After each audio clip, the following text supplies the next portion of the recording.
Our meetings are broadcast live on Spectrum Cable TV Channel 1303 and web streamed on YouTube at Town of Camden, Maine.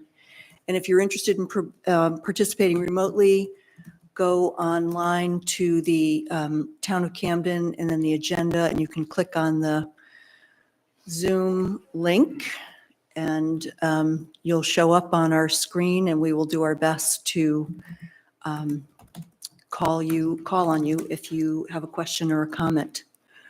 That being said, do we have any public comments on non-agenda items? Yes? Yeah. Please step up to the microphone and give us your name. Oh, You gotta press the button. Sorry, Dave. Technology. My name is Dave Ridley, and I'm a Camden resident. A lot of you know me. I can see a lot of familiar faces.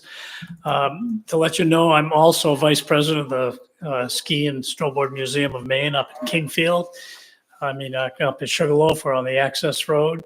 And at our meeting this spring, we were talking about an award that we present every now and then to a community that shows, that they have supported a ski area. And they were wondering who they could support this year. And I said, I think I know the perfect place. So Camden Snow Bowl definitely came to mind. And so the Camden Snow Bowl, for your information, is going to be going to receive the Community Spirit Award on December 7th here at the Snow Bowl, and you're all invited.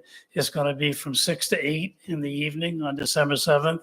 The first hour will be a social hour, and followed by the award presentation program, which will be at 7 until we finish. We'll probably be somewhere around 8. So anyway, that's my message. I just thought I'd stop in and invite you all to a party. That's Okay, awesome. thank you. Thank great. you. Thank I you don't know if so anybody much. has any questions or not. I don't think so. We'll include it in the minutes so that it'll be on the calendar. Very good. Thank you so Yep, much for thank bringing you. that to our attention. Anyone else? Wendy had her hand up first.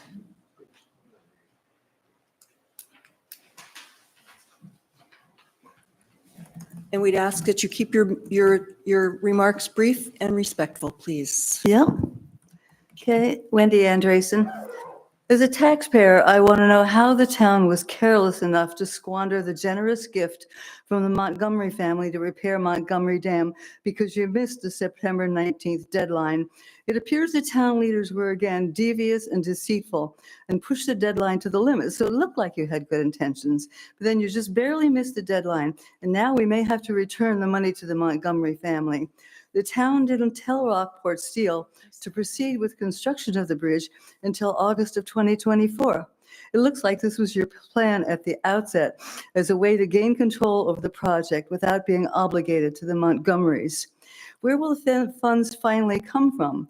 Did the select board approve the additional expenditures? It appears that you didn't even discuss this version of the project. I've heard that this temporary bridge costs more than $70,000. And why would you choose to use Ipe decking when a maintenance bridge would need no wood railing at all and metal decking would suffice? You spent $7,436 per the Rockport Steel invoice on 9/18/24 on just the Ipe decking alone. It's not something you would use if the bridge were just for maintenance. This frivolous project certainly looks like gross mismanagement of funds. The people of Camden are not stupid, and we know when we're being duped. I suppose you had to institute paid parking to afford such a senseless project.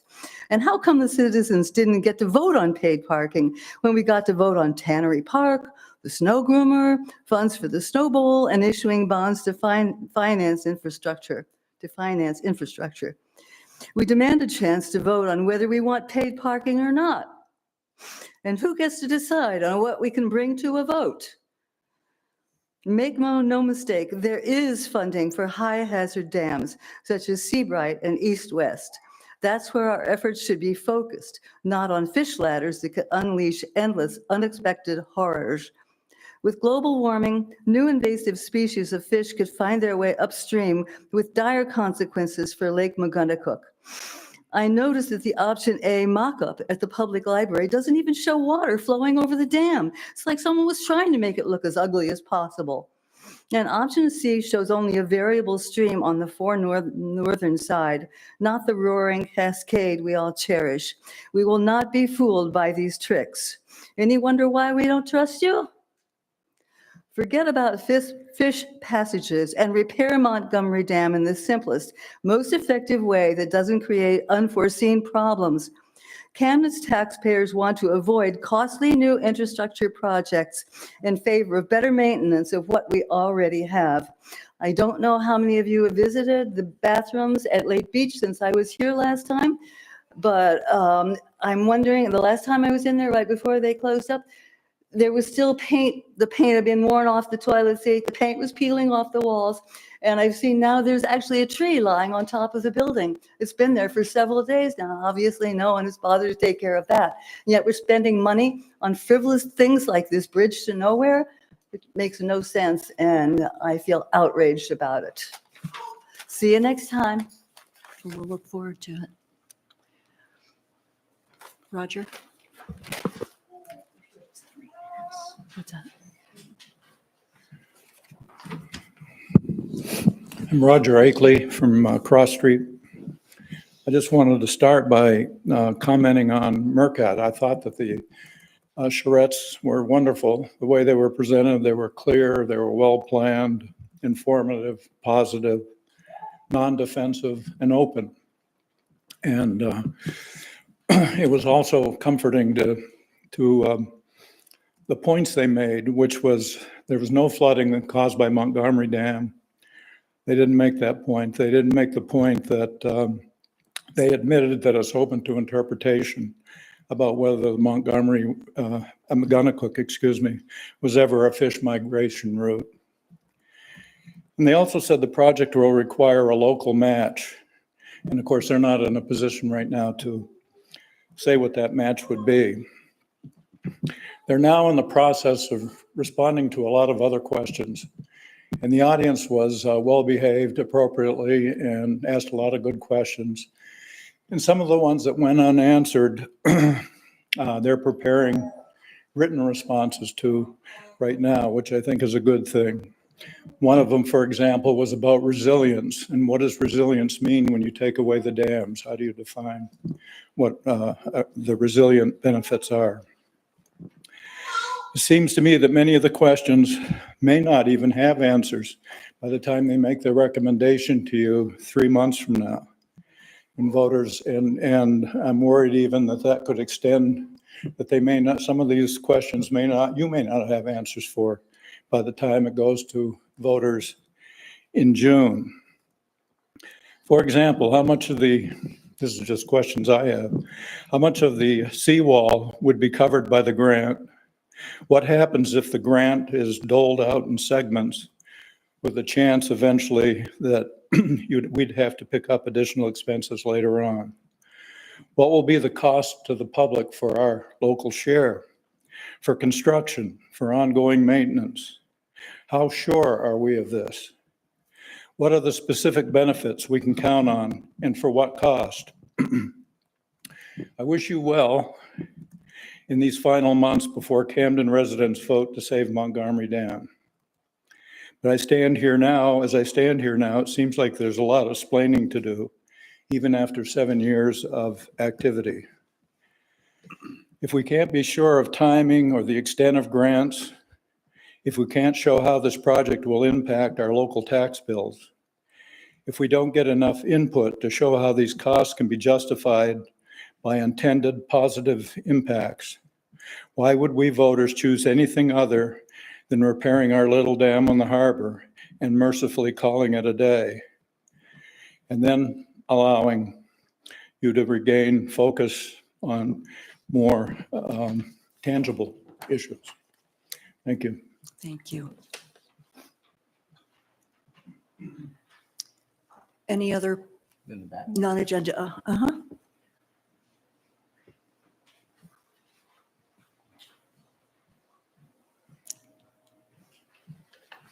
Good evening. I'm hoping for a bit of an education this evening. So I'll start with a couple of questions. Is there a way to hold? Can we have your name? Oh, of and- course, yes. absolutely. My name is Jenny Baxter, and I'm a resident of Millville adjacent. I've lived in Camden for over a decade now, and I have worked on the waterfront. My questions are in regard to the recently passed paid parking proposal. Is there a way to hold the process of implementing the paid parking proposal while broader public input and feedback is gathered? If not, is the only path forward for objections to request an article be added to the warrant?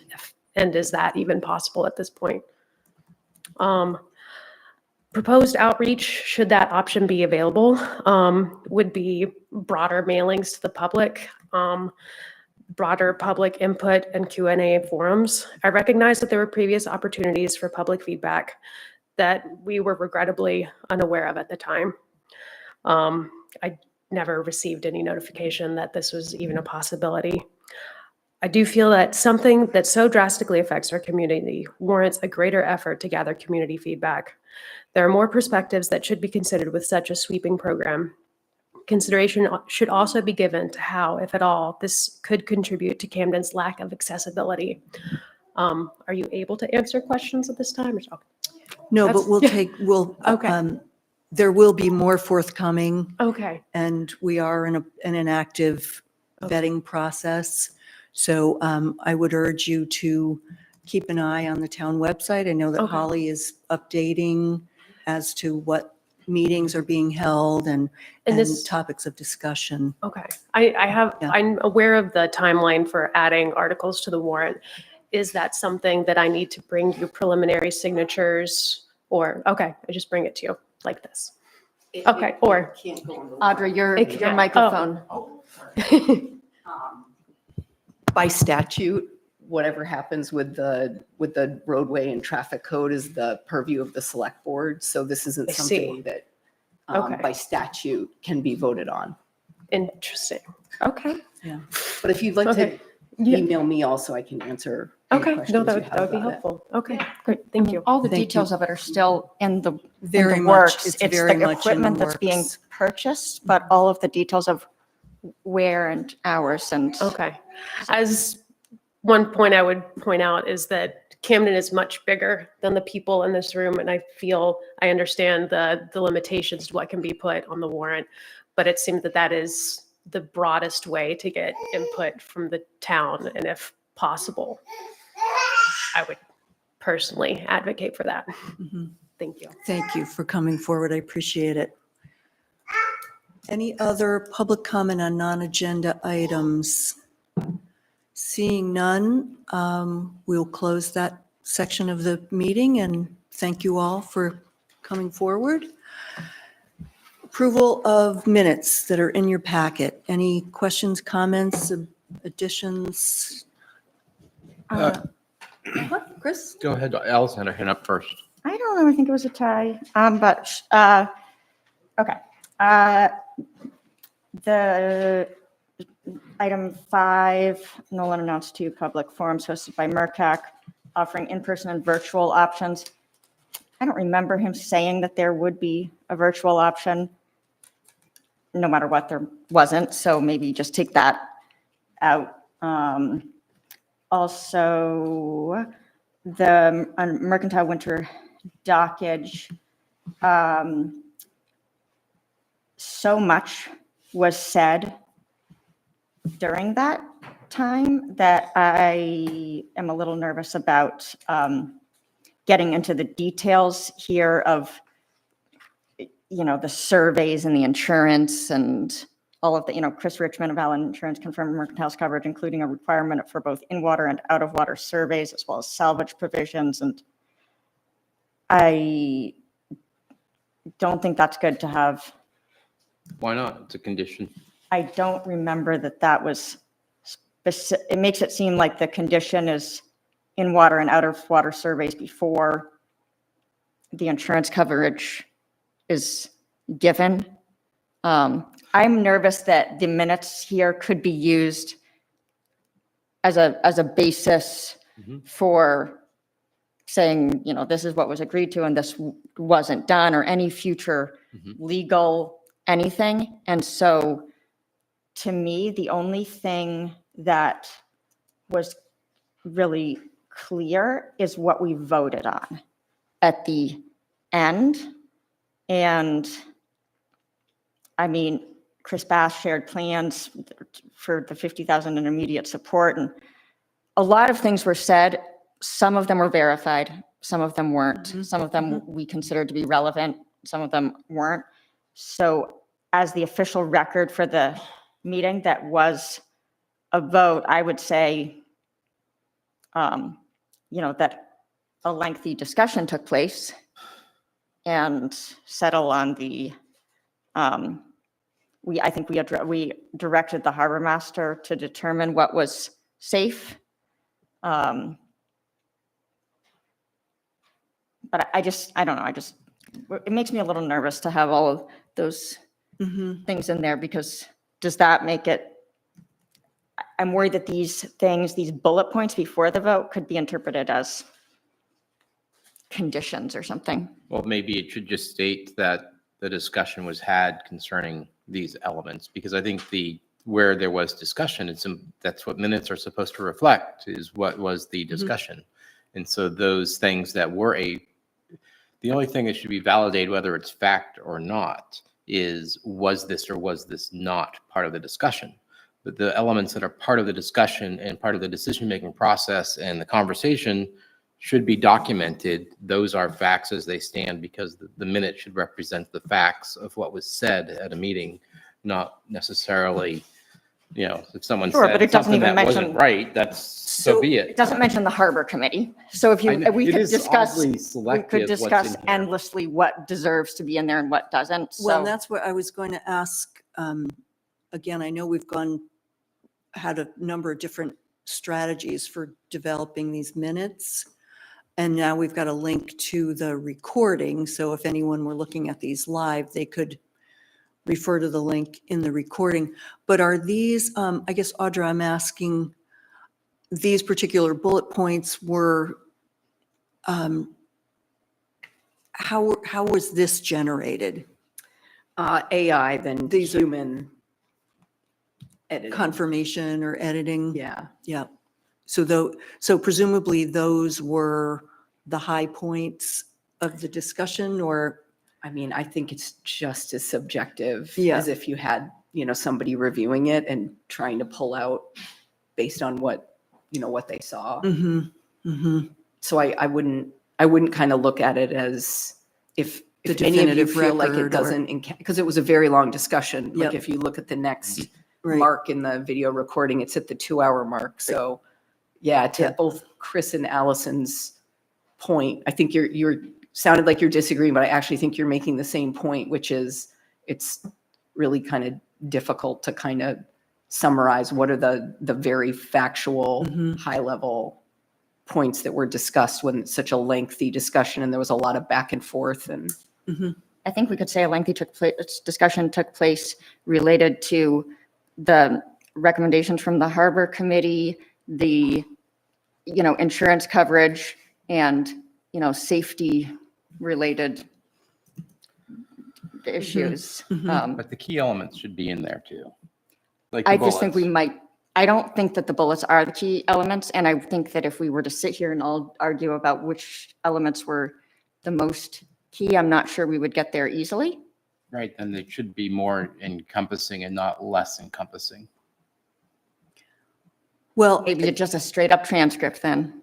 Maybe. We agreed Well, and I- to the motion, except for you. You didn't, but yeah.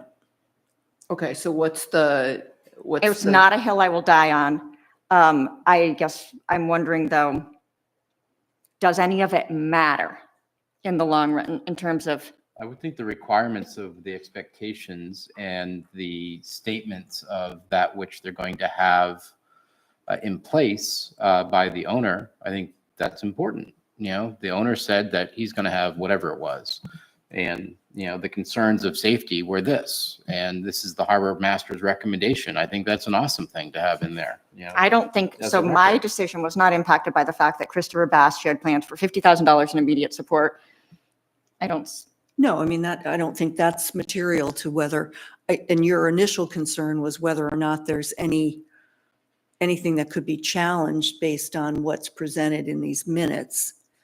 And so the question is, I mean, I don't think we This is said a- 8 feet or, it's what? yeah, like, right, like does it matter if somebody comes back and says, well, the Back and minutes says, say well, that the they minutes they said say- 8 feet from the Right. dock. Right. Whereas I actually think where we got was all this back and forth about, well, 8 feet or 12 feet or whatever. And then we said, actually, the harbor master in his Mhm. professional capacity should be making that determination. So Mhm. I would just like to summarize this and not make it seem as though these were the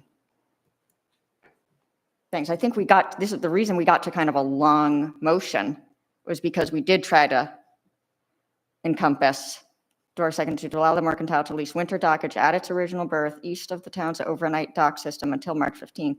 The arrangement requires mercantile to provide proof of insurance, verification of ownership, and a designated contact person. The lease term will expire March 15th and includes a prorated fee. I mean, we went through quite a bit there. But maybe Audra can answer if it actually matters, which in the end, what would matter is, The motion matters most, what you voted on. I guess maybe we should just add in here that there was not agreement on the exact bullet points that should be in here, or it was, Well, these are highlights of the discussion, but not conditions of the approval, or, you could certainly state the following bullet points were discussed during the Mhm. meeting. as well as many others. I don't know why it's selective either. In fact, the next element and on a different subject I will be bringing up as well as an omission piece. The problem is because each of us focus on different things that should be in here, and so the person who's doing this Well, is in a lose-lose. I mean, there's no winning, because otherwise we'll say, these minutes were too long, and sometimes we'll say they were too short, and, we can all chime in when we think there's an, The minutes should show the major parts of the discussion, just the way minutes should be done. well, minutes legally have to show actions And taken, those too. decisions. Yep. So that's the only actual Well, and I think requirement the are the reference, motions. in the reference to the video now, we're in a time when that's a likely way that people are going to access this. So they can actually go and listen to the discussion. See, there was widespread confusion and disagreement, and Well- occasionally certain select board members got confused, and I mean, if you really want to encompass it. So are you suggesting, is there a change you'd like to see I- made in the way that this is conveyed? It's not again, it's not a hill I'm going to die on, but I would say a lengthy discussion took place, leading to a vote on the following motion, and that for a full review of the discussion, you can access the video. Well, is it understood that the minutes are the minutes, but if you want a verbatim, then you go to the video, and perhaps that should be said as a blanket statement at the beginning of every set of minutes. Mhm. Would that? Yeah, that these Does that aren't, help? I don't want it to be reflected that these are what we think are the most important elements of the discussion necessarily. It wasn't all about Chris Bass for me, and it wasn't about the 8 feet, and it wasn't, I think we were clear, we didn't really know who owned the boat at the time. But I think we were clear about who owned the boat at the time. Just by that, you're saying, I think, and that's why it's important to put in what was known and what was discussed. So it's known. It's not, and I think it's not a guess, it's not a confusion. These are the facts. This is what's stated. If it needs to be stated that there is a discussion that was had over these elements, great. There's a discussion that was had over these elements, period. Well, that's, I mean, it's actually the way that you're describing the minutes is what's making me especially nervous about if you're feeling like these are the things that we put in because these are the facts, I didn't write it. then that's what I don't want to happen, because I don't think you said, No, I don't understand Chris saying that these are the facts, but these were among the topics that were discussed. That would be in order fine for if us we to just started arrive. with that. These I were- think that if there's a sort of a disclaimer in the course of our discussion, we covered these 5 bullet points and others and arrived at this motion ultimately as sort of a disclaimer. But I think the key point was that this harbor master was directed Mhm, to use his professional judgment to determine mhm. where the vessel should be. I do think that that is a key point Right. of this. So maybe that Which point, is that cut- bullet maybe should be added. That I've got something from on another one where I'm going to say, I believe this should be added to a part that's not currently there. It's an omission that I think should be included. Okay, we're going to go back and forth about this every meeting with every set of minutes, and I don't want to belabor it. It's I just not think worth that the this one time. might turn into a legal issue. I'm just asking for somebody to tell me this matters or this doesn't. Because I've What do had you people think? say to me in the past already, this is what, this That's was. what we have Bill Kelly for. Well, okay, but Bill Kelly isn't here right now. We want to address this as far And as he's how going to tell you that the thing that really matters is the is the motion that motion was voted on. in the language of the motion. Right. And everything else, it's really to help yourselves and the public remember what was important about what was discussed. And if you don't feel like this summarizes it accurately, then, we could just rework it and come back and. I just want the part about the professional judgment of the harbor master and the 8 feet part to be. Do you want Done. to edit that bullet point then? Yeah, if that's, I don't want this to take about, I don't want to tell staff they have to go back and I'm trying to find just a quick way to make sure that we're not stipulating facts that we don't agree to, but. So I guess if I went back and said there was a lengthy discussion that encompassed Harbor Committee recommendations, insurance requirements, ownership agreements around the vessel, and harbor master discretion for the placement of vessels, Mhm. do you think that would, Yes. these are Yeah, the, and then the motion. Yep.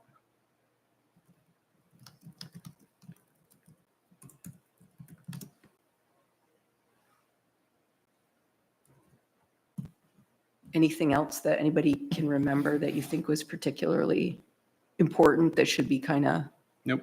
mentioned? Not on that one. No? Okay.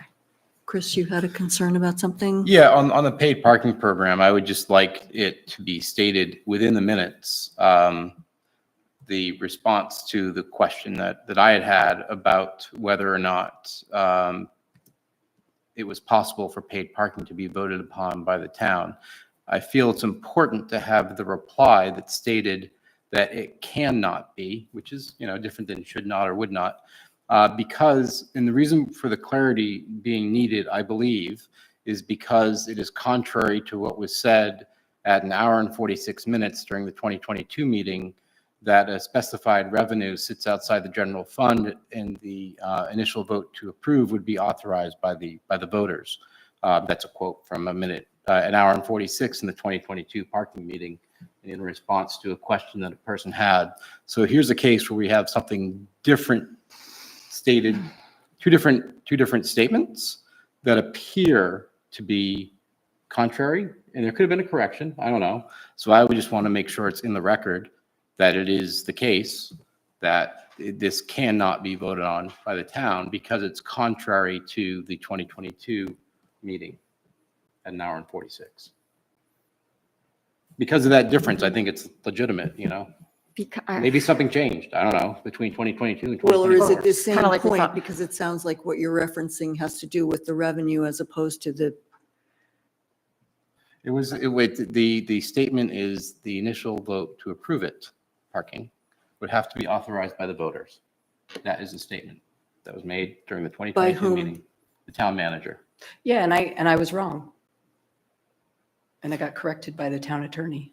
Awesome. So if we Which could we've just at least- discussed, which we've discussed before, because there were other times we also, it's reasonable to assume that everything could be voted on. We thought the same thing with making Central Street one way. We all really wanted to put that out to voters.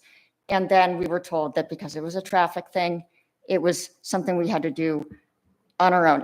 There isn't a nefarious component here. I'm not sure why you're, It's not nefarious. It's contrary to what was stated before in a meeting. Therefore, I think it's relevant to put the clarity into the minutes, because the minutes should show that clarity for people to say, and it's important to people, that this, for whatever reason, can't be voted on because of whatever the state statute is. maybe we need to have a Period. larger discussion about that.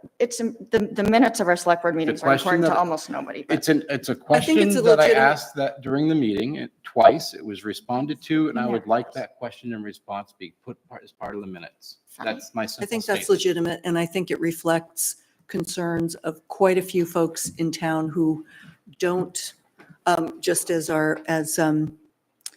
Jenny it's totally fine. in with her me. comments, it's worth clarifying how those decisions get made and who gets to be a part of that process. It's come up a lot. We've all gotten input from citizens who are concerned about how that process is going. So if it's even possible to just put in a reference to the statute, I think it'd be valuable to That would just be. put that to Excuse rest me. so that I we think know it would going be valuable forward. To point out that there were a couple of select board members who were in favor of the townspeople getting a vote on this proposal. Despite the fact that we know that it's not the way that has to proceed. Yes. Mhm. And besides, for I whatever think reason. that if it does go to a vote of the townspeople, it would therefore be an opinion delivered by the townspeople, not a. So you're statute. suggesting a non-binding referendum on people's position on it? Really want to have That a say won't on be this. So binding. Yes, I would say that, Uh-huh. yes. They do actually, will be voting on the revenue component of it because it's, part of the How it's used. budget. So we should all be prepared to remove the revenue lines too. And the budget committee has reviewed this multiple times. But we're getting This away is a from the much minutes. larger This is, conversation, let's but just, whatever. can we just wrap up the approval of the minutes? I have and no other amend- recommendation besides Okay. adding that point. Okay, I have no other recommendations besides that. all right. So can I have a motion to approve the minutes as amended So moved. in a second? I'll second that. Any further discussion? Seeing none. All those in favor? Where's Tom Okay. tonight? Is he on the video? No, he's not. He's traveling. Okay, moving right along. Consent agenda. We've got 3 items, which I will just read off, and presumably they will all be approved. Renewal of lodging and victualers licenses for Camden House of Pizza, Cuzzies and Grand Harbor Inn, Long Grain, and Snow Dogs. B is approval of special amusement permit for Cuzzies. And C is the approval of closure of Atlantic Avenue for Winterfest at the Public Library Saturday, January 25th, 2025. Any comments or questions on any of those? Can we just approve that consent agenda? I'm fine with that. I don't know if anybody from the public wanted to chat about anything, but no. Seeing none. Oh, yeah, that's a good question. Do we have anyone from those areas who wants to comment? That's a good question. I'm here I for don't- Grand Harbor Inn. I don't have any comments. I was here acknowledging that you were on the agenda and thanking you for hopefully voting in favor. Appreciate that. I'm here from Snow Dogs. Same thing. Great. Snow Dogs is on later though, too. Yep, we've got Snow Dogs on the, All right. okay. Let's move So on. approve the, all right. Select Board reports. Who's got something to report? Well, I will. As Mhm. was mentioned by Mr. Ackerley earlier, there was the McGonagall River Mhm. Citizens Advisory Committee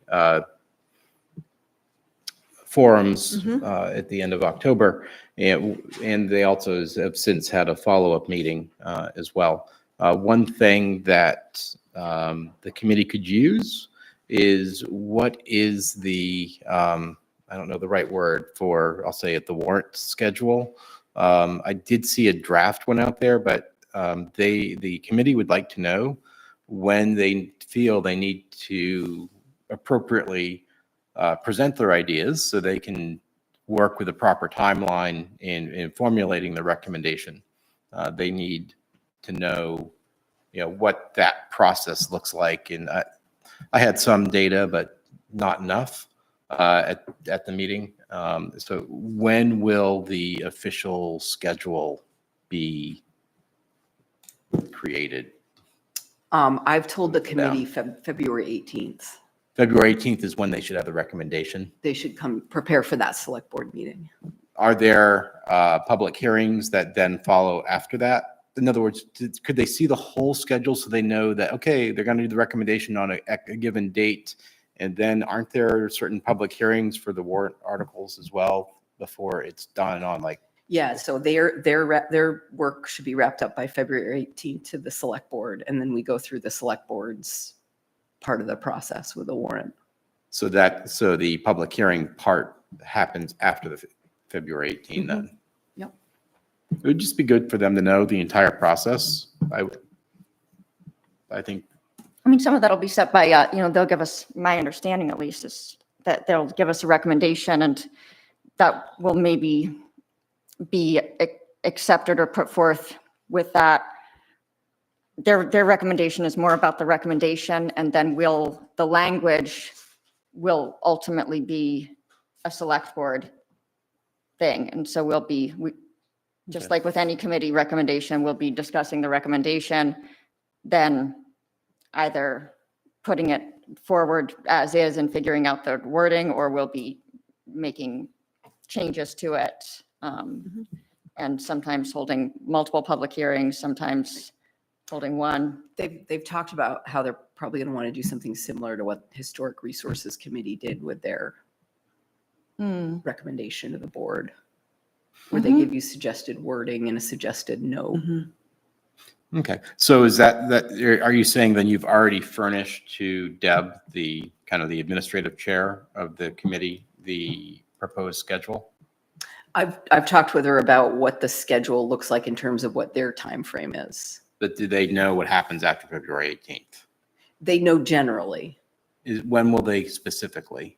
I can specifically get that out to them. That would be awesome. Do we, normally there at some point, somebody sends out a draft deadline schedule and Yeah, it includes Katrina all sent kinds of it out. things? I want to go through it a little bit more in detail. That's why I didn't feel comfortable sending that out, because it said draft on it, and I was not about to share that with the committee as a draft. I wanted to make sure that the committee has the real deal, as close as we can get it. Does it say on there like when we're supposed to have our dedication done and all that stuff? There's all kinds of stuff. don't It's think there are terrible. It's a particular terrible, details in there. terrible time of year. Thank you. That's all. Are you all set? Okay. Thank you. Yes, tomorrow at 6:30, there is a Midcoast Solid Waste workshop, which is going to be a goal-setting workshop mostly. That will be here. And also item that we're following up on from months and months ago when we discussed the dam committee and the evolution of the dam committee and the lake level committee. Chris and I were the appointed members to, mostly was focusing on reviewing the lake level policy. So we have a little progress on that. The McGonagall Watershed Association has a different executive director than they had when we were first planning to do that. And now she's full-time too. Her name's Abby Kidder, and they have a few great people on their board with some real knowledge of hydrology. And so McGonagall Watershed Association has a few people that Chris and I are gonna meet with them, look over the existing policy that we have, which is the one that says, the gates on the dams will be at the minimum flow requirement, which is 1.5 inches during this period of time, and the lake will stay as close to the spillway as possible, and has a few things in there that are not everybody necessarily knows what it was in there for. Some thoughts about clarifying things. The last time that it was revised was in 2009. So the plan is for us to look over that as a group, see if there are changes that we as a group get to that we would then bring forward to discuss with the select board. So Is there a time frame on that? I don't remember what we had agreed I think to. the thought it was a good winter project a little Okay. bit. Some things are Awesome. slower, but I haven't wanted to, Chris and I have spoken about this, but we just wanted to run it by everybody and let you know what's happening, and we will keep you all posted. Great, thank you. Ken? The Historic Resources Committee met yesterday, and they are very pleased with the results of the vote on November 5th, where they got some 80% of the vote was in favor of the Historic Resources Committee developing a historic preservation ordinance. They must be so happy. Well, now they have their work cut out for them Right. because they very much would like to have an ordinance ready for the June vote. They have seen the draft of the schedule, so they know what the deadlines are, but there's tremendous amount of work for them to do to have that ready in time to present it to us, to have it on the ballot. Luckily, they've already written it multiple times, kind of, but I'm sure there'll be more. And there are models, and they're working with Jeremy also to move forward on that. Last week, I attended a presentation at the library, which was hosted by Camden Can. They had representatives from 3 local towns, St. George, Lincolnville, and Thomaston. These are towns that have a PPA very similar to ours, the PPA being the Purchase Power Agreement. And there are so many details. I won't bog us down in the weeds here, but the short story is they're not only satisfied with their progress on the PPA, they are pretty close to being ecstatic about the PPA. So Lincolnville, for instance, is in pretty much the same schedule on the same size. I think our solar farm at Sagamore Farm is probably twice the size of theirs, but basically the same idea and the same time frame. That the idea of the PPA is that you sub out the building of the solar array, and a third party, in this case Revision, owns the solar farm.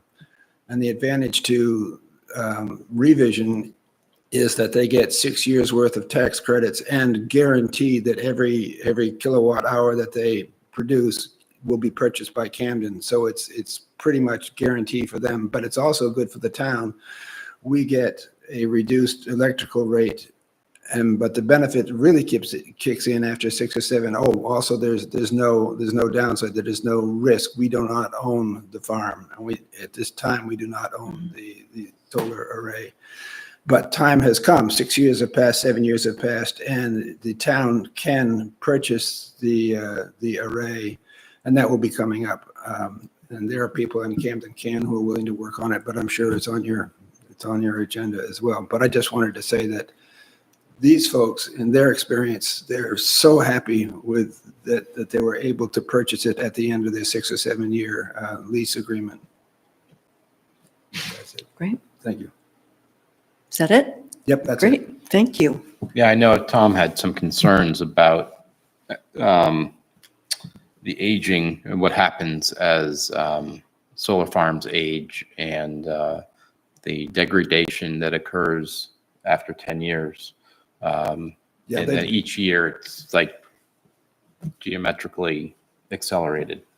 Yeah, they did address that, and right now they claim that their maintenance is close to zero. It does drop For the off. first 10 years, that's right. It does drop off. The efficacy of the solar power does drop off very slowly at the beginning. I'm Some point sure over we'll the- have the opportunity to discuss that. Right. Mhm. there's also a lot, there's the Sagamore Farm, larger issues there too. And the water company's got a abandoned buried tank there and we can't drive in, and we should have that'd be a fun We'll field have a trip thing. maybe sometime for us just to walk out to Yeah. there, and then the bike trails, and people would like to connect that to the state park. It's been a long time since we talked about Sagamore Farm. Yeah. All right, thank you. Let's see, on a week ago Wednesday, we had a presentation from John Burke and went over, there was a sizable group assembled to talk about strategies around the paid parking. And data was presented, there were maps that were presented, business people, residents, myself, several others. It was a very good, long, lively discussion, I felt, with real engagement from the police, from the traffic or the enforcement arm of the police force. And subsequent to that, there's continued to be just suggestions about rollout, phasing the implementation, taking into consideration citizens' concerns, how to make the program, minimize friction for users, incentives for residents, and so on. Just want people to know that nothing is settled. We're still very much in the consideration of how to do this in a way that's going to be most effective and least disruptive. And there will be disruption, but there will also be upsides. And, it's our hope that as we move forward with this, that we can sort of assuage people's concerns and do it in the least,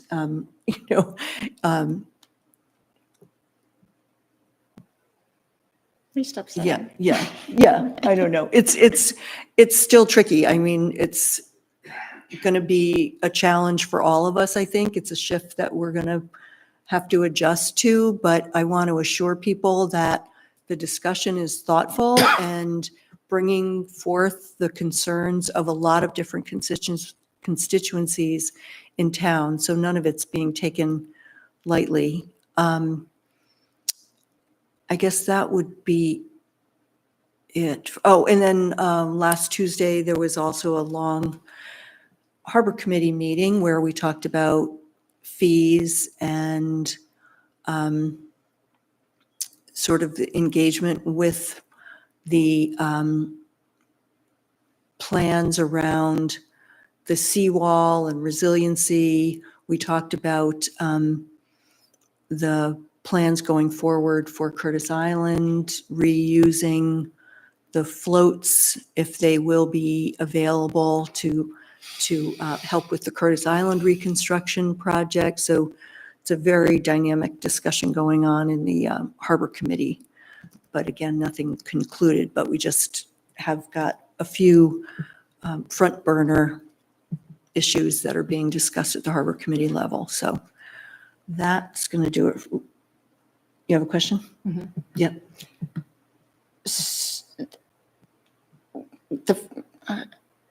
How far along this whole Curtis Island thing? It seems like it would make sense. I know we've gotten printouts of the report and it's been discussed in some committees, but it's been a long time since any of that has come to the So, select board, and yeah, I'm so a little concerned about floats out yeah, there and so, what. well, the stage that it's at, and I've had several conversations with Michael Scaling,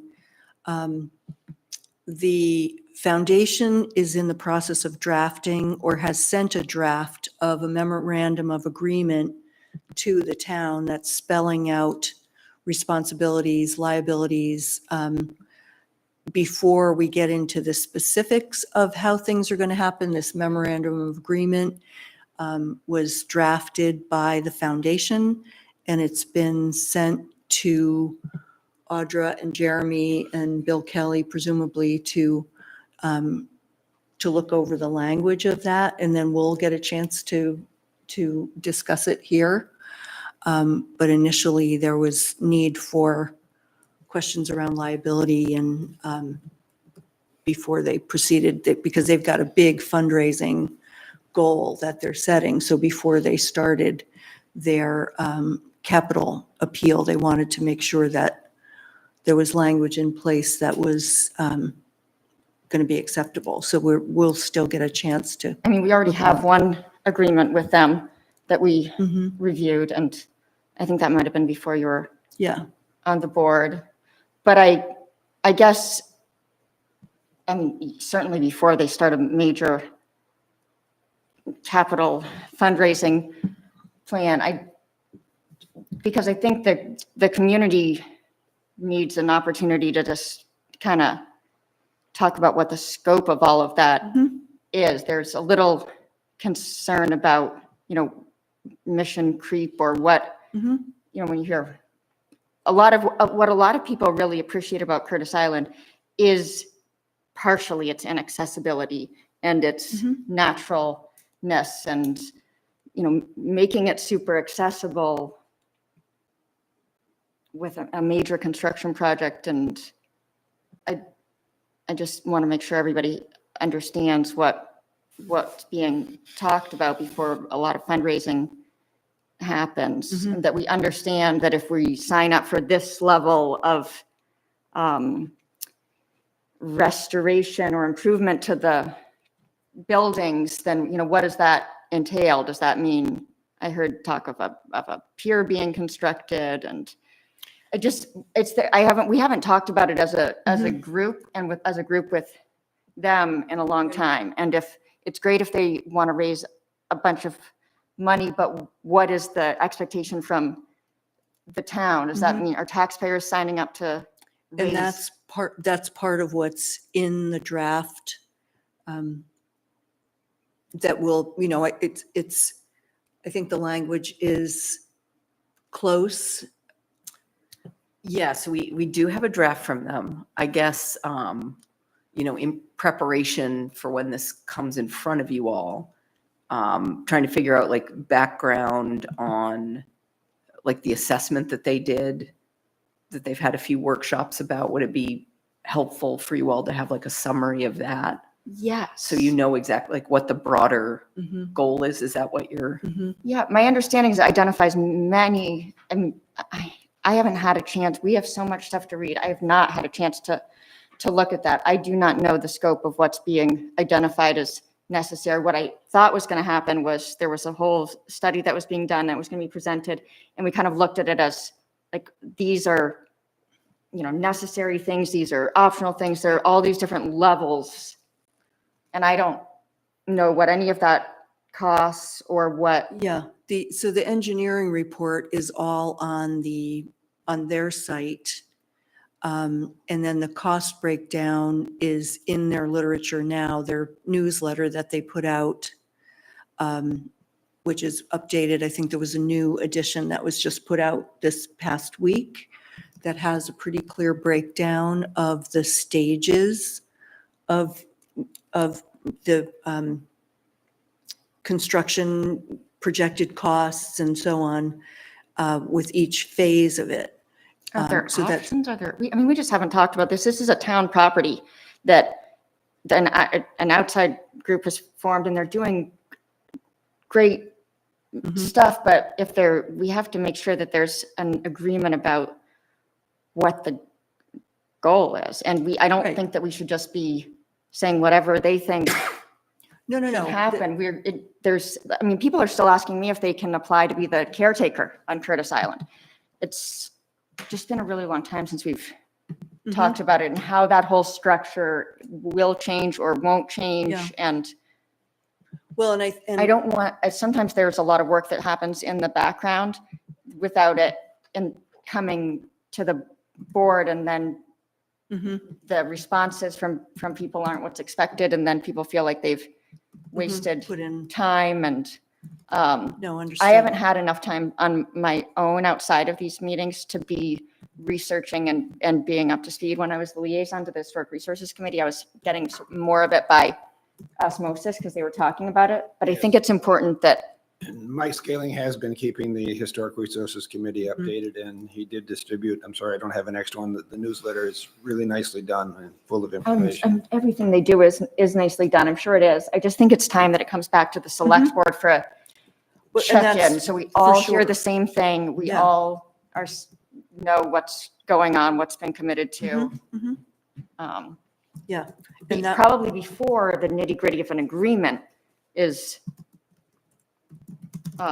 it took a while to get to the last agreement that I'm a little confused because we talked extensively about the agreement that we had, so I just think we should probably bring it back to have a Mhm. check-in.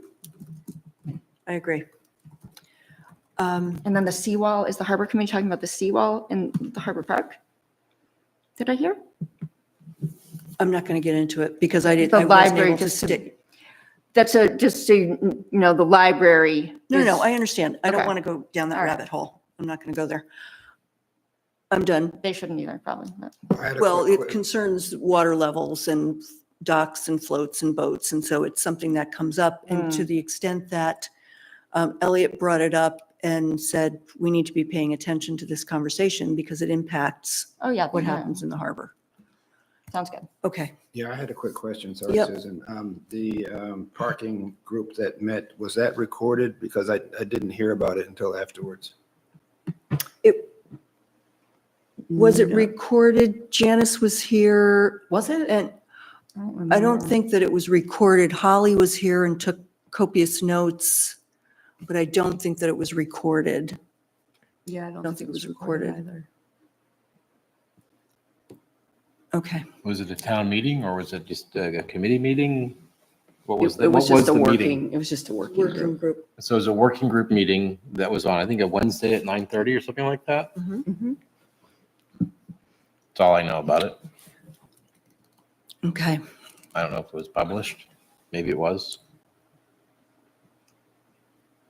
I believe like that you it know was. More of an administrative function of just trying to hammer out some details without making any decisions. Okay. Town managers report. All right, so as a professional courtesy to the YMCA, we notified them yesterday that we'd like to work with them to find a new home base for their summer camp program. So we came to this decision after a lot of thought and with a lot of consideration of what the long-range plan for the Snow Bowl is going to be as a four-season recreation area.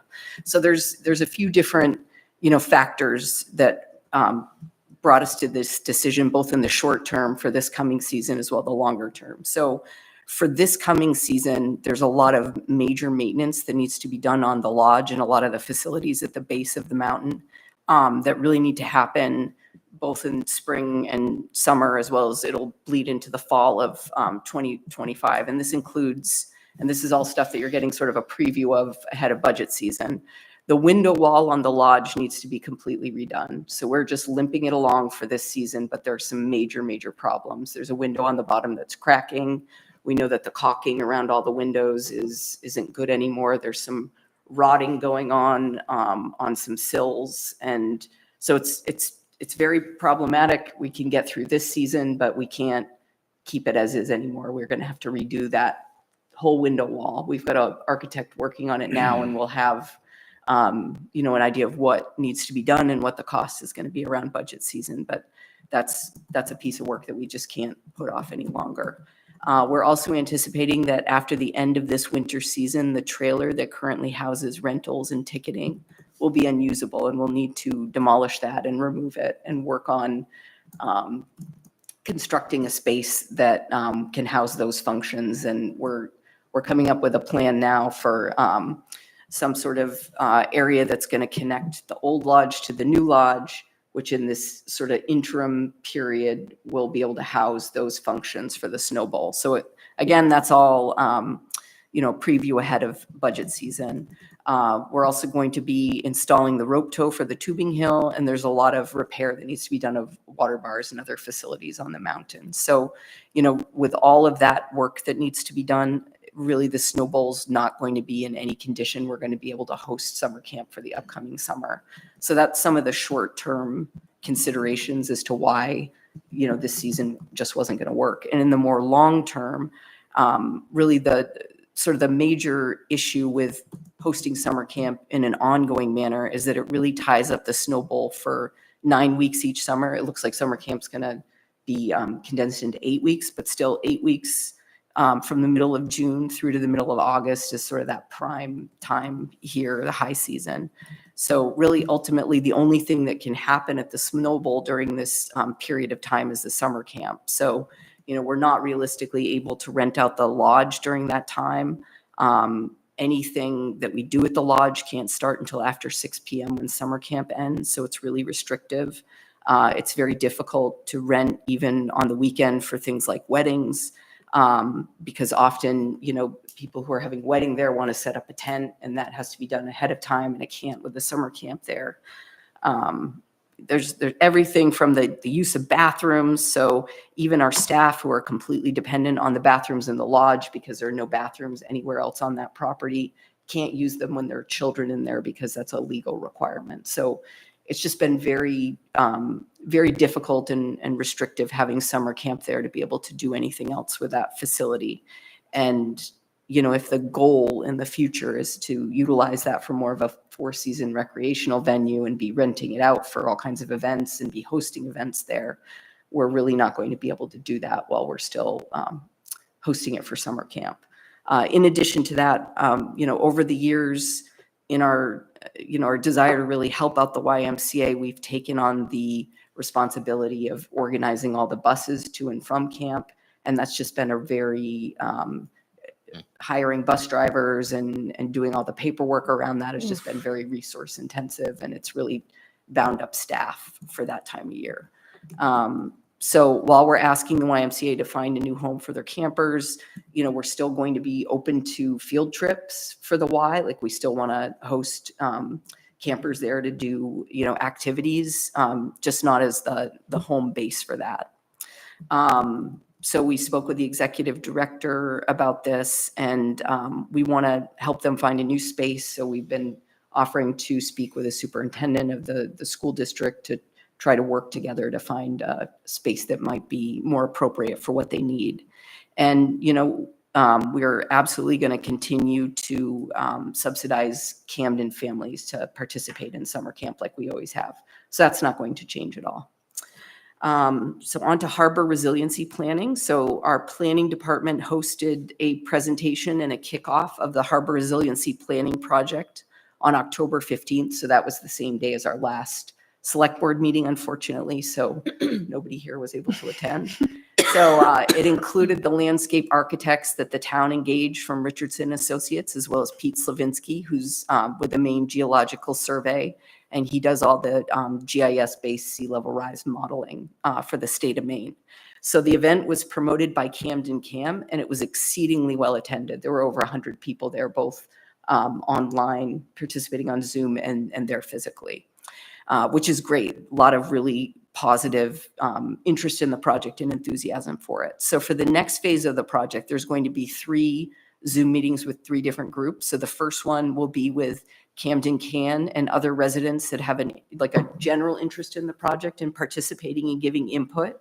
So that'll be on December 2nd. The next meeting will be town staff and volunteers, including the select board. And we'll make sure that, any committees whose work directly relates or could be impacted in any way by this project will be invited. So, obvious ones being Conservation Commission, Harbor Committee, Planning Board, but they'll be open to others, and we'll send out an invitation. So that's going to be on December 3rd. And then the inner harbor front private property owners will be on December 4th.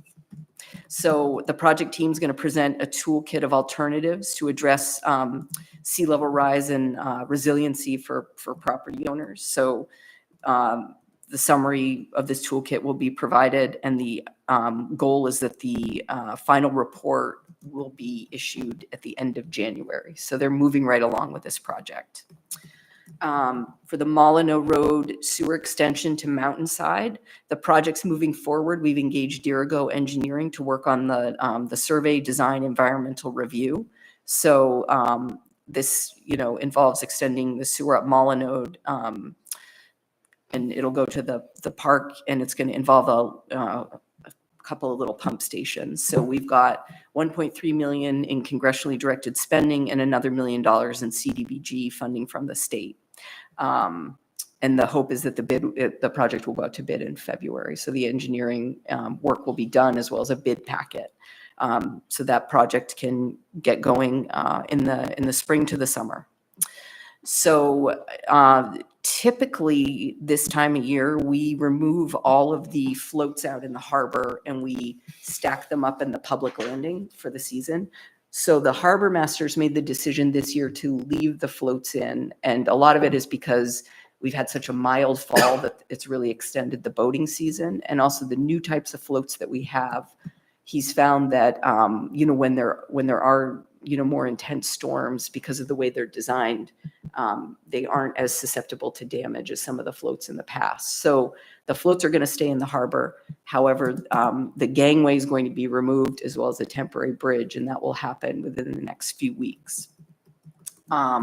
So for the snowball and master planning, we're moving forward with the grant that we received from the Economic Development Administration through the state's Office of Outdoor Recreation.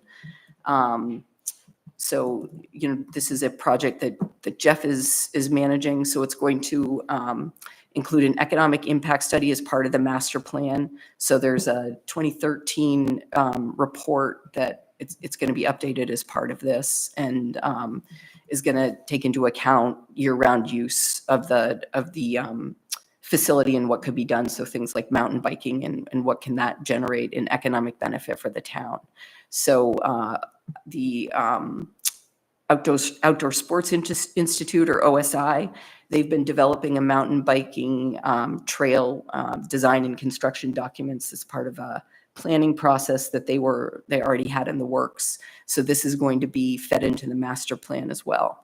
And we're in a really good position to take advantage of the $30 million trail bond that was passed at a state level this year. So the work that Steve did is setting us up really nicely for that. We're going to have everything ready to go to put in an application. So the idea is that the master planning is it's started now, and it's going to be wrapped up in June of 2025. And the economic impact study, it'll begin in December, it'll finish in March. And as all of these pieces come in, we'll come to you all with updates. And then the trail construction designs, which we talked about, that should be finished in May of 2025.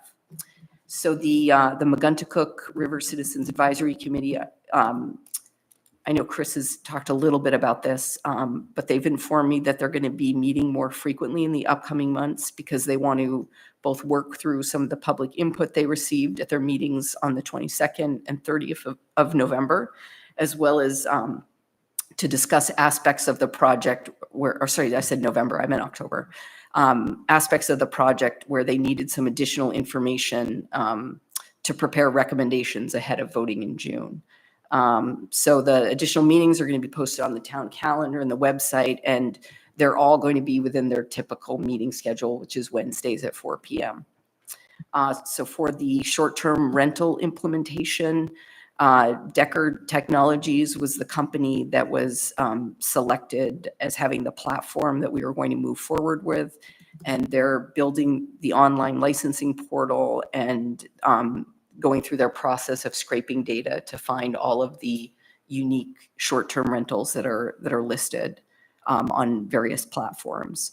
So it's anticipated that the system will be up and ready to begin the licensing process in January. As you all know, the herbicide amendment to the code passed. So the Planning and Development Director has been meeting with licensed applicators since this was passed, because there's some concerns about, what this is going to mean for requirements for their business. And in the meantime, the staff are also working on some tweaks in the future to make the code a bit more workable and easier to comply with for the commercial applicators. And those are my updates. Awesome. Thank you very much. Okay. Let me scroll back up here to the top.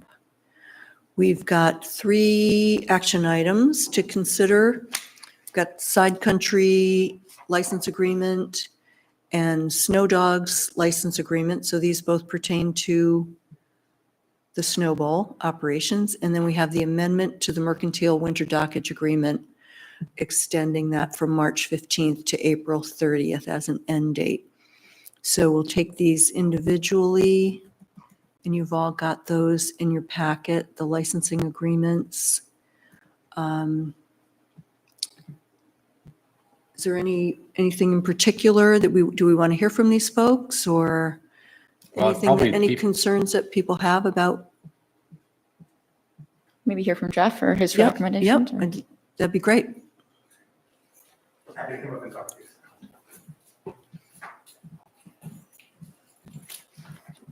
Good evening, Jeff Nathan, Camden Snowball General Manager. We've got 2 contracts looking to get approved by the Select Board this evening. The first one is for Side Country Sports. Side Country has been a longtime partner with the Snowball. They've been present there for the last 7 years. I can tell you they've been incredibly helpful this year. As you know, we have the new building going in. And their assistance with planning, design, and even implementation of what that needs to be has been incredibly helpful. So they're a real strong partner for the Snowball. What you'll see different in the contract this year, if you were to look at previous year's contracts, is the contract is written as such that for every month that they are operating out of the Snowball, the town will be compensated for the months that they're operating out of it. We also put into the contract this year, because as you know, space at the Snowball is somewhat limited. We've come to a great agreement that Snowball branded merchandise will be sold through Side Country Sports. So we'll have it displayed in other areas, but Side Country Sports has agreed to help us in the production of the merchandise, but more importantly, the sale of the merchandise. And 100% of the net revenue of the sales will come back to the town, will come back to the Snowball. We're also exploring the possibility of co-branded merchandise.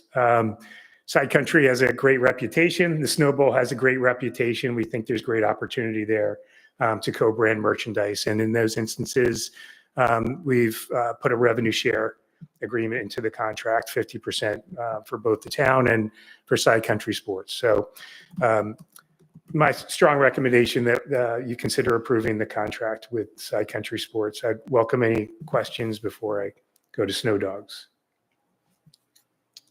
Any questions? Yeah. I can. Yeah, thanks.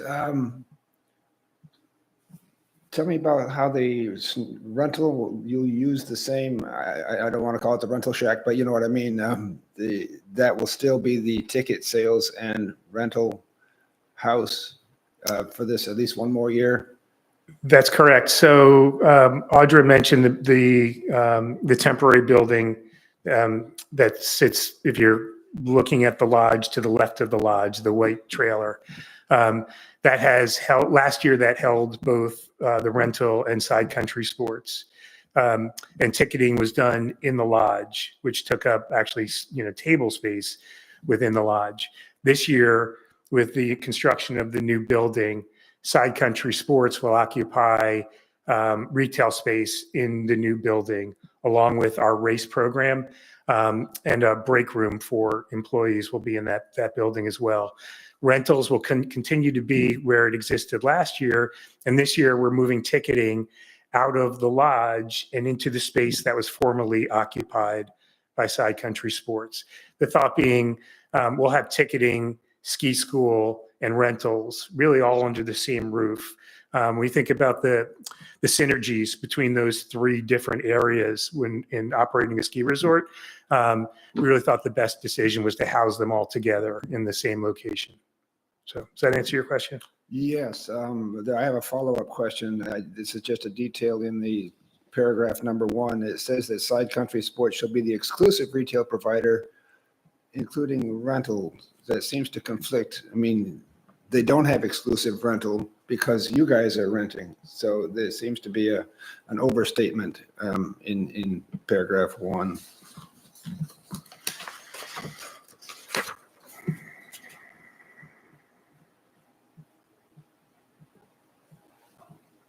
I can speak to that, Jeff. Yeah, please. But come up.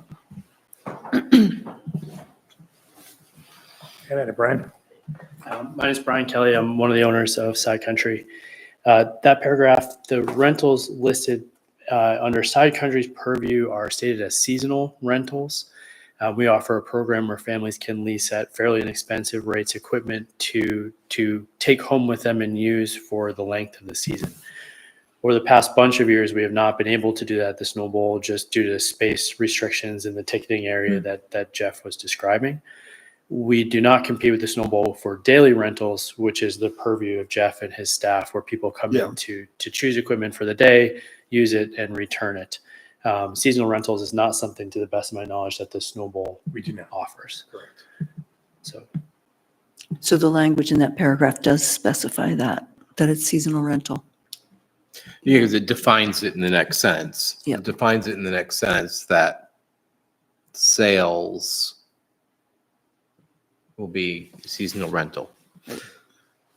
So any and all probably does sound a little bit much.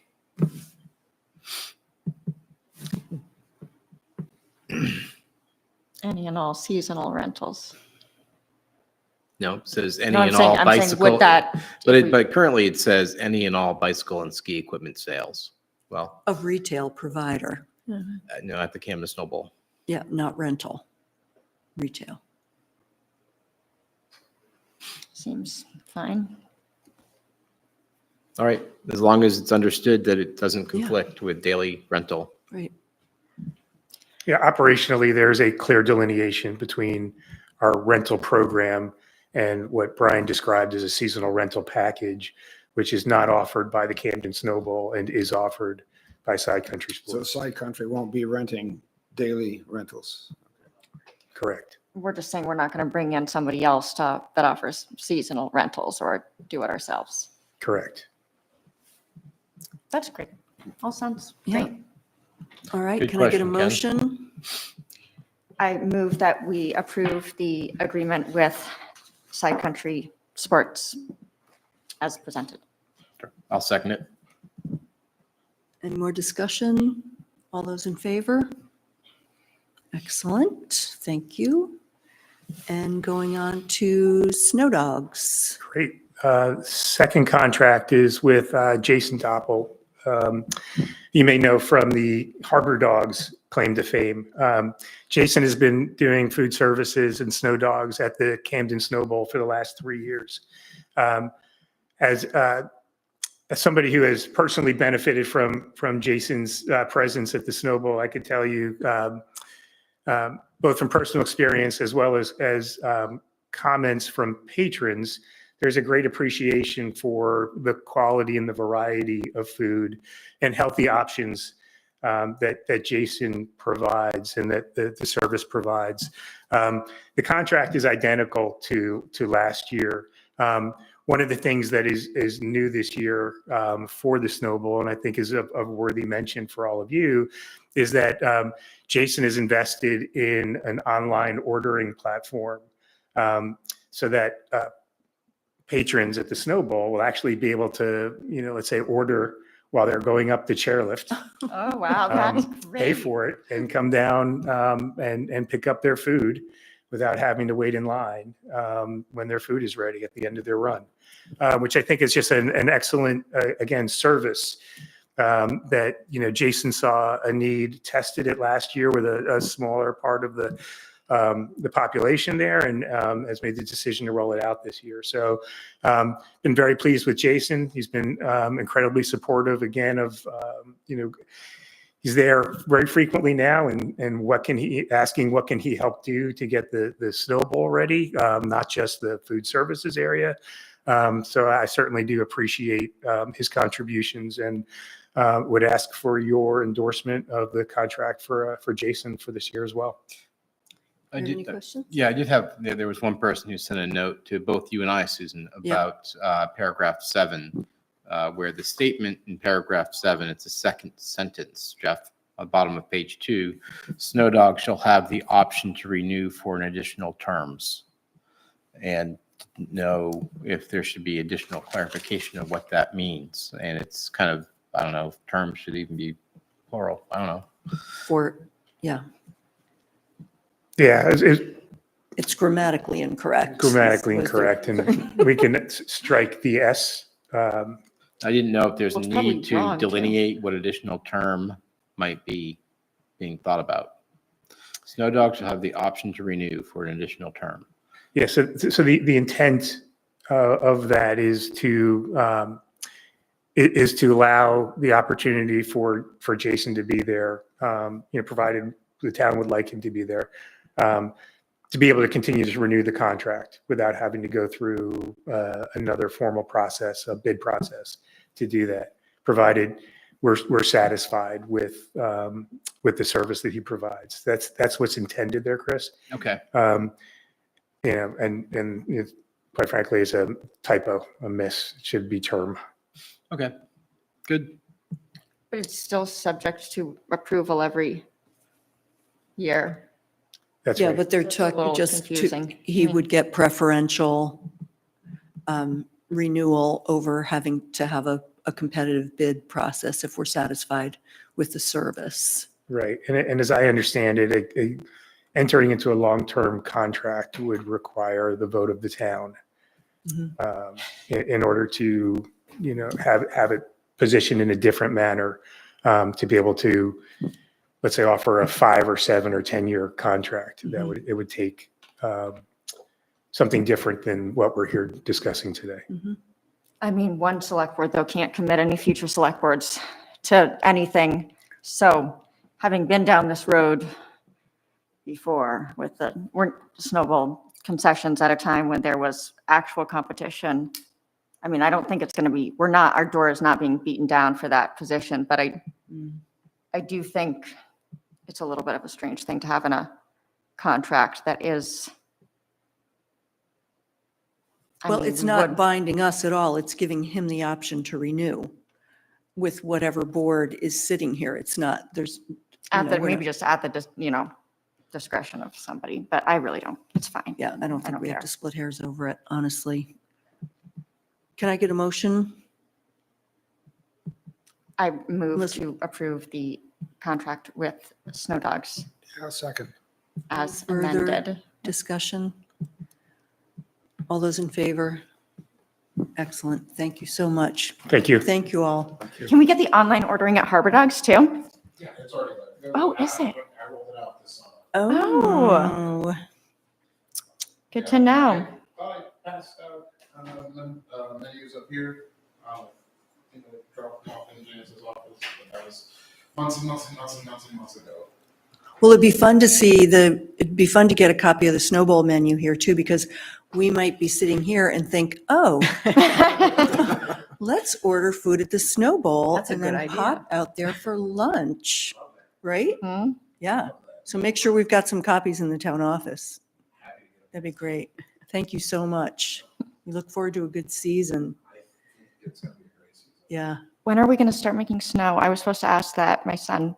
Is it still, sorry, Temperature. I think they had said 30 degrees, December doesn't it? 13th. Are we still trying to open then? Or is this just too bad of a season to even think about anything? Yeah, so our plan is we will start making snow next Friday. And if I could expand just slightly more on that. I'd love that. Yeah, we've our friends at Saddleback. So Jamie Quimby, who's the general manager there, and Jared Emerson, who's the operations manager, came out to the Snow Bowl, met with our snowmakers, went through the whole system. Really incredible. And how appreciative. Let me share how appreciative I am of really them reaching out and offering to assist us. We send our snowmakers there to learn how their system operates, and they're going back out next week one last time, is because the Saddleback will start making snow, and they'll be able to actually see it in operation. So our plan is to start next Friday making snow. Our plan is December 14th is when we will start operations, soft opening the weekend of the 14th. So it'll be open 14th and 15th, and then be open again the 21st in earnest for Christmas week. So that's the plan. Now, we're supposed to get some rain later this week, and then it's supposed to get cold. So provided it's cold at the top of the mountain, we'll start making snow at the top of the mountain next Friday. At the top of the mountain. At the top of the mountain. So we rented a booster pump in an inexpensive rental. I would just put that out there. That's going to allow us to make snow at the top of the mountain and the bottom of the mountain at the same time this year. Oh, wow. That is so exciting. I cannot wait to go home and see Yeah, that. so we had a fan gun that's been out of service for a couple of years. That we were able to bring back into service.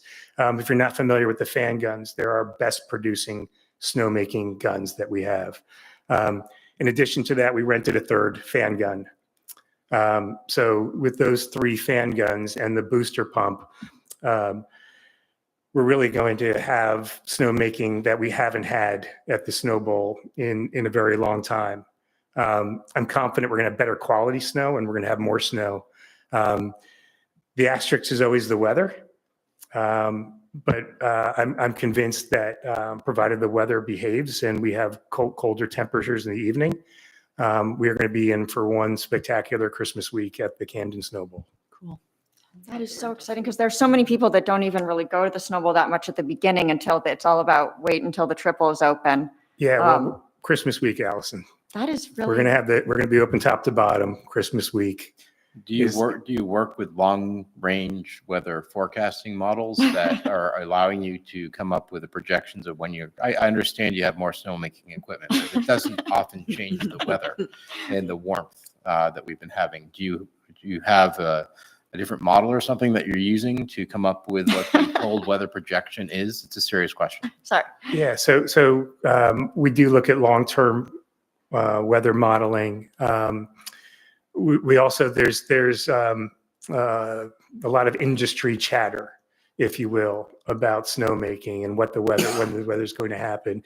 And if you pay attention to who's making snow, you kind of get a sense of the confidence of when that weather is starting to turn. Sunday River has started making snow.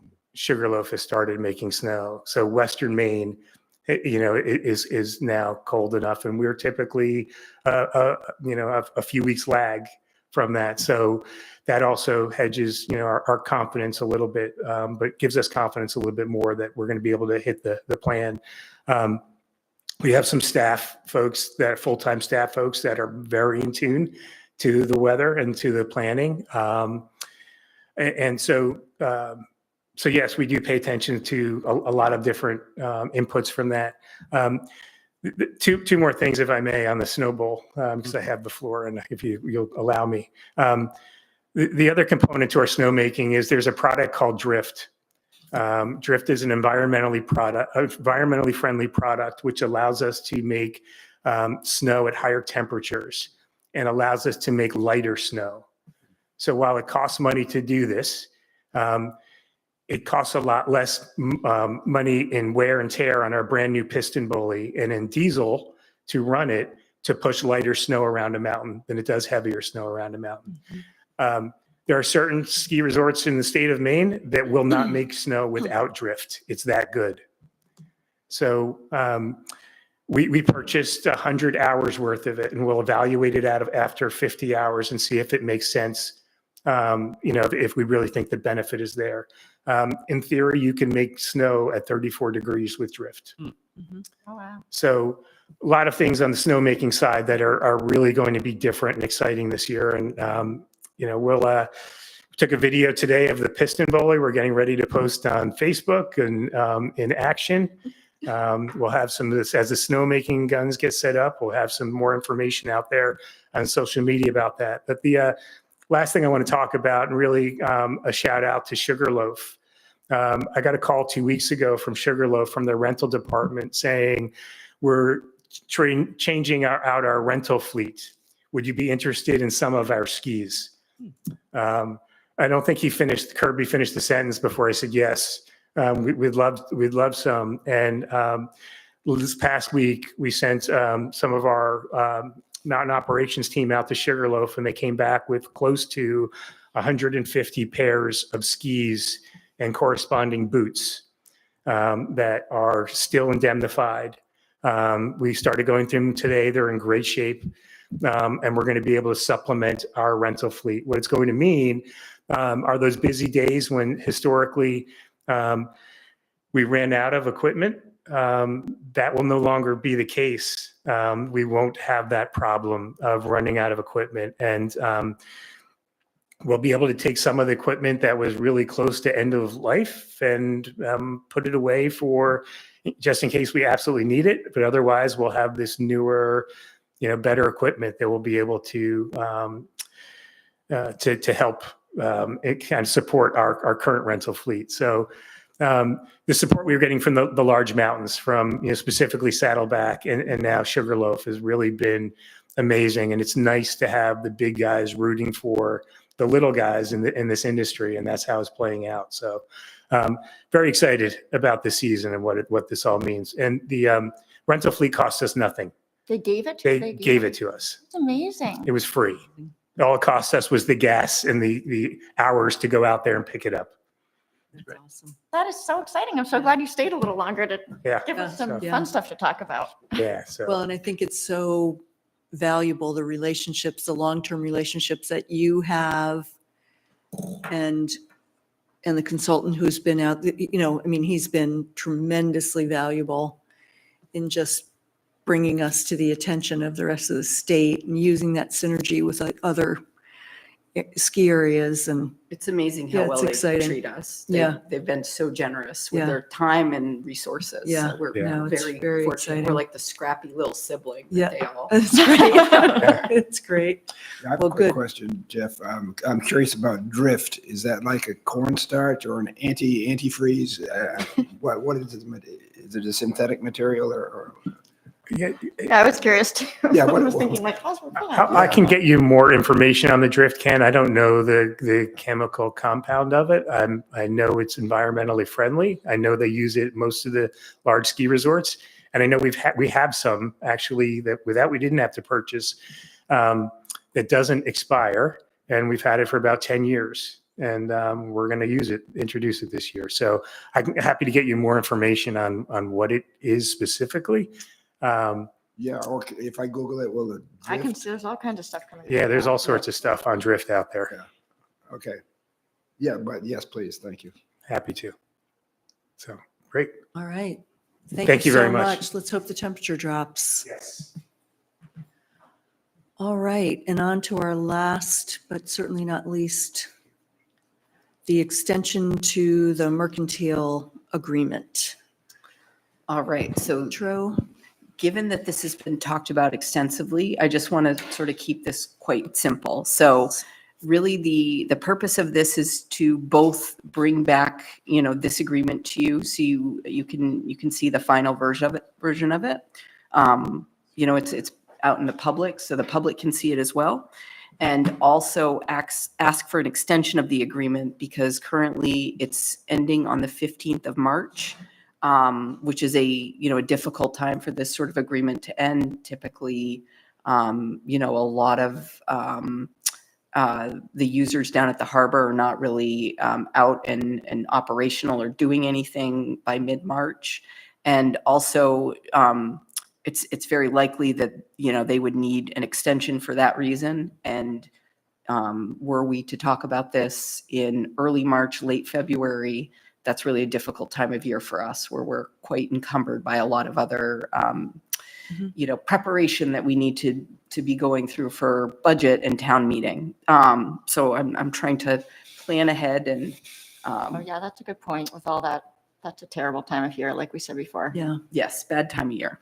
So just as by way of background for folks who might be watching, so on the 29th of October this year, the final agreement was signed between the town of Camden and Seaports Great Lakes, Inc., who is the owner for the Mercantile, to resume its historical berth off the Public Landings Windjammer dock until March 15th of 2025. So the owner satisfied all the criteria set forth by the town for insurance, verification of ownership, a designated contact person, and payment of the dockage fee.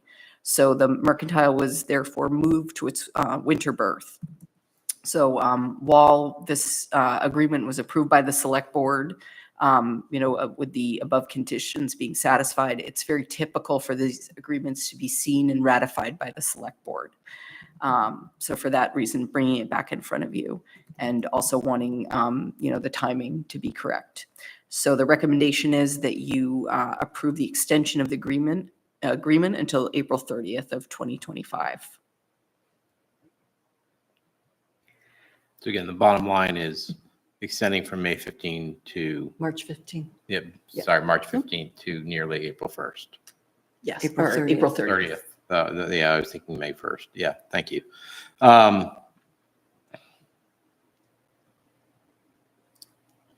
So How moved. does the 45 days benefit the town? I think mostly what I was saying before, where they're probably gonna ask for an extension anyway. And most of those boats are now out and operational by the mid-March timeframe. So, we're gonna have to entertain a request for an extension down the line. And I feel like doing it now when we're not as encumbered by budget preparation and town meeting preparation would be in our best interest. Allison. I feel like that original March date was set a little bit haphazardly. When I spoke with just some of the other captains and quote unquote boat people, they said it's kind of a weird date to pick. Sometimes I think we don't even have some of the ramps back in at that point. So I don't think that there was anything sacred about the March date before. It was more, we had covered so much other stuff that we were like, it was like, okay, quarter of a year or whatever. And Right. even math, I think it might have been just as much about that as anything. So I'm comfortable moving forward with this, and maybe at, some point between now and April 30th, maybe the harbor committee could check in and see how things are going and Definitely. let them, Yeah. monitor it. So Mhm. bring to us any, concerns that would need action, but So is that a motion? it is, yes. Can I have a second? Sure. No Okay. further discussion? Second and further discussion? It does get rather close to May. I don't know where the other boat owners would be. May 1st in their preparation. It's almost like season startup for some.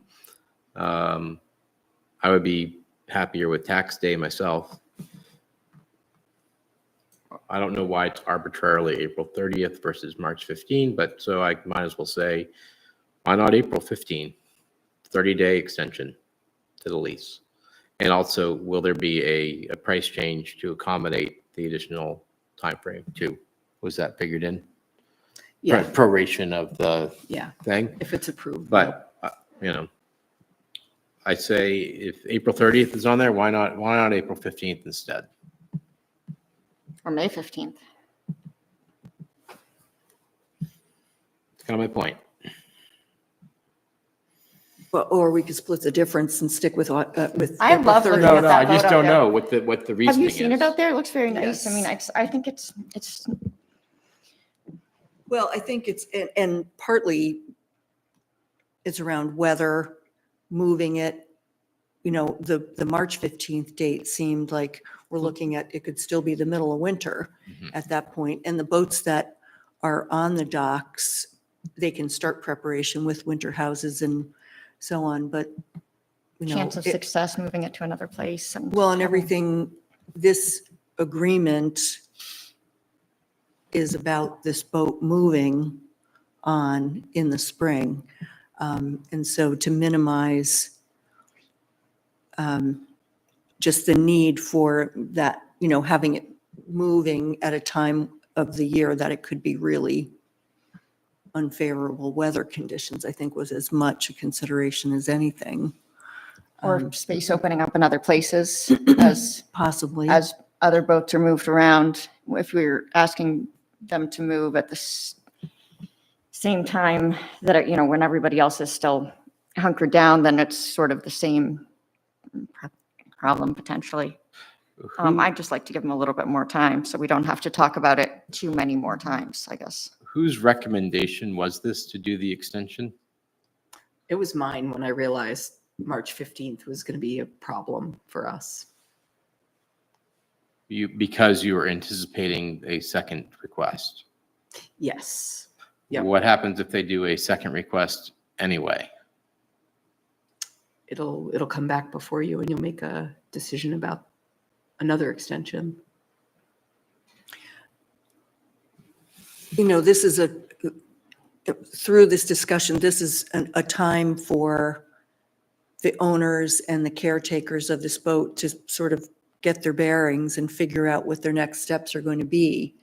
And then determine what is going to happen with the boat. But they've got a big, big job ahead of them to raise money, to raise the interest, to secure the, and she's going to have to be hauled out somewhere away from here in order to have work done and surveys and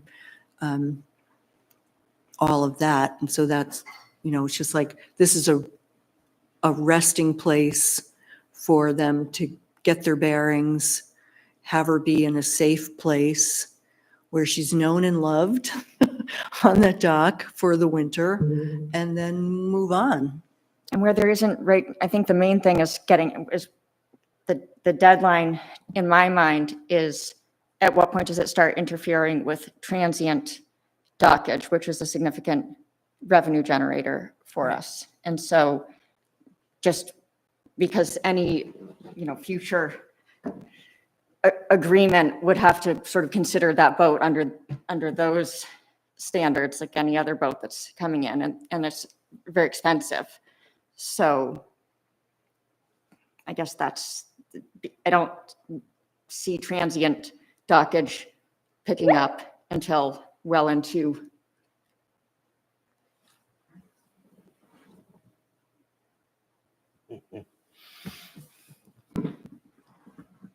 What did that say? You made it. I think they want another extension.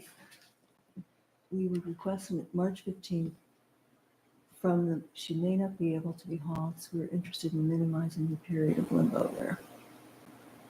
Oh, he's answering the question, when would that be requested? Yeah, in early next year, if he needs to get one, he would request it early in the year. Yep. I mean, we have boats come in from all over the place, transient dockage, and we ask them no questions. We don't, but they pay a high rate. Is that the issue, that they're getting a deal? Well, I think that's what's special about this. We're offering more of a longer term winter agreement. But if they had come in the middle of the summer and said, I want to pay by the foot, we would never have heard anything about this, as long as they were willing to pay that. So I think that's where it would, you know, transition at some point, like, okay, you guys you're still here, you're paying like a transient vessel. But we're extending them a courtesy of saying it can be here for the winter because, windjammers are important to the heritage of Camden and all of that stuff. And that's why it's before us, because we're giving them a special thing. But I think Sometimes it feels like we're selective on what we feel is heritage to Camden and don't want to definitely. change. There are certain things that we spend little time on that we want to change, and things that we spend a long time on. Sorry, where to park a boat of what someone bought. If someone bought my car, they wouldn't be parking it in my driveway. They would drive it away. But it's Okay, the town's we've, driveway this conversation, we've So, discussed yeah. this so exhaustively. Mhm. The question before us is, are we willing to make this 45-day extension? That's the question. They didn't request it. It was requested by the town manager. Well, how does the harbor master feel about this extension? I talked with him about it and he thinks it's more realistic, given what's going on in the harbor in March. I think we should vote. I mean, I know that you weren't in favor of this to begin with, Chris, and I understand Just- why I wouldn't expect you to be in favor of it if it's longer. So, which is also, is understandable. I think people can come down on different sides of this and be, reasonable, but I don't want to go through the entire conversation. It sounds like you're saying if April 30th comes and the boat is still there, then we would start charging summer rates. I was giving one, I was giving one scenario as Yes, a okay. sort of disincentive thing that I would throw out here to try to make it not feel like we would just extend that forever. Because we do have a system already where people rent space there and it costs them out. We'd set those rates at a different time by the foot. And so. When does that rate start?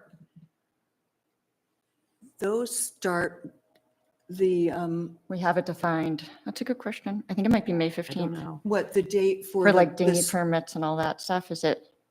There's Yeah. summer dockage and winter dockage. Right, I can pull it up if you want. It's in the code. I think it would just be And the- important for people to know that we're making an exception, if we are making an exception, to go ahead and not collect by-foot fees if by-foot fees start on some other day.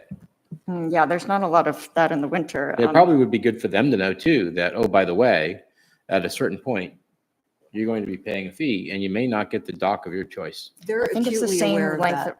They are acutely aware of that. This is all, again, this is a stopgap in a rather extraordinary situation. It's not apples and apples to the way that other things are necessarily handled. And I think we've proven that Let's through see all here. the I think we discussion. can- May for, Yeah. Yeah. winter access, yeah, so it's April, so for the fishermen's floats, Mhm. it's, the time period is May 1st to October And 31st. there's a winter. windjammer schedule in there too. Yeah, but they stay year round, so. But they do renew on a certain date. Where is this on the site, Allison? It's in the code. Harbor fees. Harbor fees. Because we set these, so, but all of them are, the way we've distinguished between summer and winter is after October 31st is winter, Right, to May 1st, or to to April April 30th. 30th. To April 30th. So we're, Like when you get a And- dinghy dock permit, you can put it in May 1st to, so April 30th is the date that it yeah. ticks which over into the summer rate. Sounds like maybe it was accidentally on purpose. I think I just forgot that. Deep in your subconscious, you knew that April 30th was, I mean, because that is, we charge a different fee for you having your dinghy Right. there in the winter as opposed to the summer. I would certainly want us to be consistent with that and do it purposefully if we're making an extension and change. Oh, yeah, well, I think your questions have led. So then April 30th actually makes sense. It does actually because make more sense than I even It realized. makes it consistent with the rest of the fee, with the time calendar for the, when the summer rates begin. Winter dockage, though, it says November 15 to April 15. Where does it say that? In FY '24 harbor fees, winter dockage, November 15 to April 15. Oh, yeah. Why don't we Been read. assign the Harbor Committee to clear up that discrepancy? We certainly can do that. So I would more say it would probably be more appropriate to be April 15 as compared to April 30.